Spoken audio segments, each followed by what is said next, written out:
Compound characterization, carbon-13 nuclear magnetic resonance spectroscopy. Previously, we discussed what proton NMR is and what it does for us in terms of determining the structure of molecules. This slide summarizes the information proton NMR can provide us. When discussing proton NMR, we use the proton NMR for 1-propanol, which can be seen here, to demonstrate these ideas. Carbon-13 NMR provides some of the same information to us, but for carbons instead. Carbon-13 NMR tells us the number of unique sets of carbons in the molecule via the number of signals in the spectrum, very similar to proton NMR, and finally it gives us some information about what kinds of carbons are in the molecule and the presence of functional groups via chemical shift. On this slide, we see the carbon-13 spectrum of 1-propanol. As you can see, this is similar to a proton NMR spectrum where we have distinct signals, and these signals are present at different chemical shifts. You may have also noticed some differences. For example, there's no splitting in these signals. We are now going to discuss how proton and carbon-13 NMR are similar and how are they different. Like a proton, carbon-13 has a nuclei spin of 1/2. As a result, we can see carbon-13 nuclei in an NMR spectrum. Unlike protons, where most protons are H1, the NMR active nuclei, carbon-13, is not the most abundant isotope. In fact, less than 1% of all carbon is carbon-13. The consequence of having little carbon-13 is we get weaker signals during an experiment. As a result, carbon-13 experiments often require more time to get data of quality similar to a proton NMR. Fortunately for us, carbon-13 resonates or absorbs energy at a different frequency than protons do. This means that a proton NMR tells us only about protons, and carbon NMR tells us only about carbons. Like in proton NMR, the number of signals in a carbon-13 NMR tells us how many sets of equivalent carbons are present. However, because carbon-13 is not very abundant, the integration of carbon-13 signals is unreliable. It can be done, but it is often not done. Like in proton NMR, where the presence of functional groups affect the chemical shifts of nearby protons, in carbon-13 NMR, the presence of nearby functional groups will affect the chemical shift of carbon signals. One caveat to remember, however, in a proton NMR, your general ppm range for chemical shift is from 0 to 14. In a carbon NMR, your chemical shift range is much higher, 0 to 220. Finally, carbon-13 experiments are designed to decouple carbon-13 nuclei from proton nuclei. Because both of these nuclei have the same spin quantum number, they could split each other. A carbon-13 experiment is designed to decouple the two nuclei, or in other words, prevent them from splitting each other. The practical consequence of this is that in a carbon-13 NMR, you do not see any multiplicity, which means you also see no coupling constants. This explains why we don't see coupling between protons and carbons. What about coupling between carbon-13 atoms and other carbon-13 atoms? The answer is we would, except remember that the abundance of carbon-13 is quite low. The odds of two carbon-13 atoms being next to each other in a molecule is also quite low. As a result, we do not see splitting from carbon-13 atoms splitting adjacent carbon-13 atoms. The take-home message here is that in a carbon-13 NMR, the only pieces of information you are concerned about pulling out of it is the number of sets of equivalent carbons and the chemical shift of the signals in your NMR spectrum. The number of sets of equivalent carbons is determined the same way that it was done in proton NMR. If you can take a bond and rotate it to swap carbons to get the same molecule back, those carbons are equivalent. Similarly, if you take a molecule and you can flip it and get the same structure back because of molecular symmetry, those carbons are also equivalent. Each signal corresponds to a set of equivalent carbons. The chemical shift of carbon signals follows similar trends that you saw in proton NMR. Let's show that now.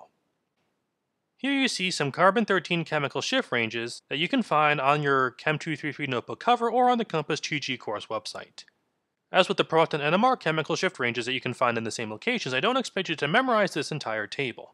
Instead, I expect you to memorize a set of important ranges, which you can see here. At the top, I have included the general chemical shift ranges for proton NMR that we discussed in the proton NMR webcast. On the bottom, we have the chemical shift ranges for carbon-13 NMR that I expect you to memorize. You will notice that, in contrast to the proton NMR ranges, there are only 3 regions for a carbon-13 NMR. Roughly 0 to 90 ppm, we have the aliphatic region, where carbons not near electron withdrawing groups and carbons near electron withdrawing groups are located. From 90 to 170 ppm, we have alkene carbons and aromatic carbons, and then beyond 170 ppm, we have carbonyls. You will notice that the trend for carbon-13 NMR is exactly the same as the trend for proton NMR. The key difference is the ppm value of the chemical shifts. Why are there fewer ranges in a carbon-13 NMR? This is because there is significantly more overlap in carbon-13 NMR than there is in the proton NMR. In carbon-13 NMR, it is generally true that carbons near electron withdrawing groups will be farther downfield than carbons not near electron withdrawing groups. Similarly, in carbon-13 NMR, it is often true that carbon atoms in an aromatic ring will be farther downfield than carbon atoms in an alkene. However, these will not always be true. There is much more overlap in a carbon-13 spectrum. So you have to be more careful using chemical shift in a carbon-13 NMR than you would when interpreting a proton NMR. Using this new knowledge, let's go ahead and assign the carbons in the structure of 1-propanol to the signals we see in this carbon-13 spectrum for 1-propanol. If we look at the carbon furthest to the right, circled in purple, I see that that carbon is very close to this electron withdrawing alcohol. That means this carbon should be very de-shielded, therefore it should be furthest downfield. That means this purple carbon should belong to this signal here. To further drive home the point that there is no splitting in a carbon spectrum, I have zoomed in on this signal here. Even when zoomed in, we see only one peak. There is no splitting in a carbon-13 NMR spectrum. Now let's look at this next door carbon.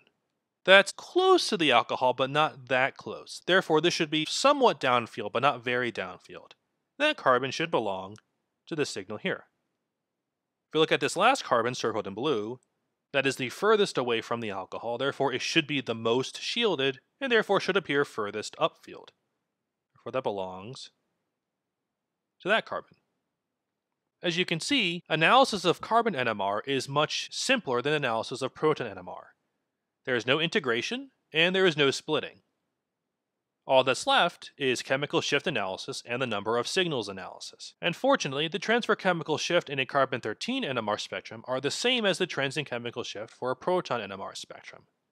The values will be different, but the trends are the same, where the most shielded is upfield and the least shielded is downfield. To recap this webcast, carbon-13 NMR spectroscopy allows us to learn about the structure of a molecule. In this case, we're learning about the carbon atoms. The number of signals in a carbon-13 NMR spectrum tells us the number of equivalent sets of carbons, and the chemical shift of those signals gives us information about what kinds of carbons are in the molecule and the presence of functional groups. The trends for chemical shift in a carbon-13 NMR are the same as the trends in chemical shift for a proton NMR. More shielded, more upfield; less shielded, more downfield.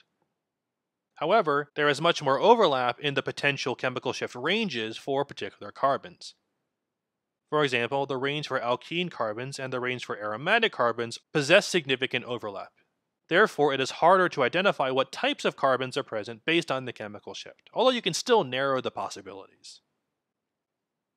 Now we're going to work through some example carbon-13 NMR spectra problems. Up until this point, the NMR spectra that you have seen have been what an organic chemist would call clean. That means the signals you saw corresponded only to the molecule you were analyzing. In reality, NMR spectra are not always so clean. Common signals you might see in an NMR spectrum that don't belong to your molecule are signals corresponding to the NMR solvent. For example, in proton NMR, you will often see a signal corresponding to chloroform at 7.2 ppm and or a signal corresponding to TMS at 0.0 ppm. Some of you may be thinking, how can we see a chloroform peak if we're using deuterated chloroform, CdCl3? Unfortunately, in a bottle of deuterated chloroform, not every molecule of chloroform is successfully deuterated, so there's always a little bit of CHCl3 as an impurity, which we see in the NMR spectrum. In carbon-13 NMR, the most common signal you see that doesn't belong to your molecule again belongs to chloroform, this time the carbon in chloroform. That usually appears at about 77 ppm and does so as a triplet. You'll see some examples of this in these example problems. Here we have a molecule called cyclopentanone. Pause the video and predict how many signals in the carbon-13 NMR we should see and the chemical shifts of those signals.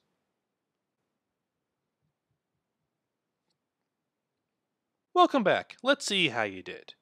The first thing to recognize about this molecule is it is symmetric. Right down the middle. How we identify identical sets of carbons is the same way we identify identical sets of protons. These two carbons up top are equivalent because I could simply flip this molecule and swap those carbon positions and get the same structure. Similarly, the carbons on the bottom are equivalent because if I again flip the molecule, I swap those positions and get the same molecule back. However, I'm not done. There is another carbon in this molecule.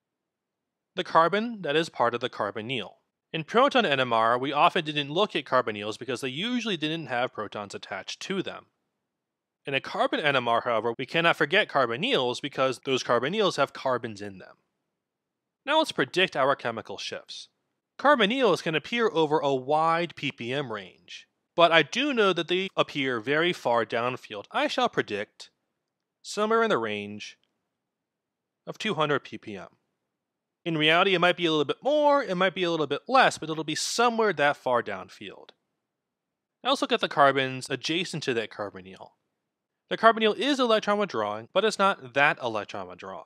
Therefore, I would predict somewhere around 40 ppm. And finally, the blue protons, being very far away from that carbonyl, should be pretty far upfield. Therefore, I predict somewhere around 20 ppm.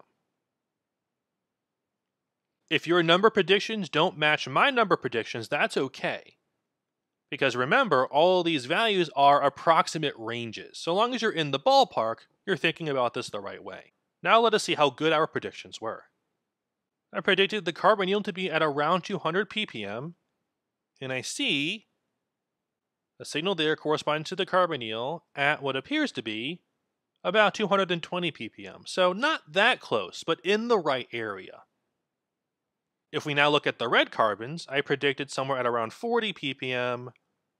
I see a signal at 38 ppm, so that one actually not too bad, that's pretty close. And for the blue carbons, I predicted 20 ppm, and in reality, it's at about 20 ppm. Again, not bad. And there we go. By identifying the types of carbons present in the structure and their proximity to any nearby electron withdrawing groups, we were able to predict with some accuracy the chemical shifts those carbons would appear at in the carbon-13 NMR spectrum. We also saw how identifying equivalent sets of carbons is the same as identifying equivalent sets of protons. One note before we go. If you look down here at around 77 ppm, we see 3 peaks. This signal corresponds to the NMR solvent, chloroform. Don't mistake this signal for belonging to your compound if you see it. One more exercise before we finish. Like before, predict how many signals we should see in the carbon-13 NMR spectrum and their chemical shifts. Pause the video, take a few minutes to make your predictions, and then come back.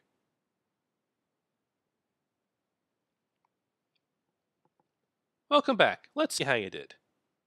Like before, I'm going to be on the lookout for symmetry. And here, I do see some symmetry. I see these carbons all attached to the same carbon. Therefore, they should be equivalent. These aren't the only carbons present, however. We also have this carbon in the middle. When talking about proton NMR, we didn't care about that carbon because it didn't have any protons attached to it. But in carbon-13 NMR, it is present. It will appear in the NMR spectrum, so we have to remember that it is there. Now let's predict some chemical shifts. That red carbon is very close to that alcohol.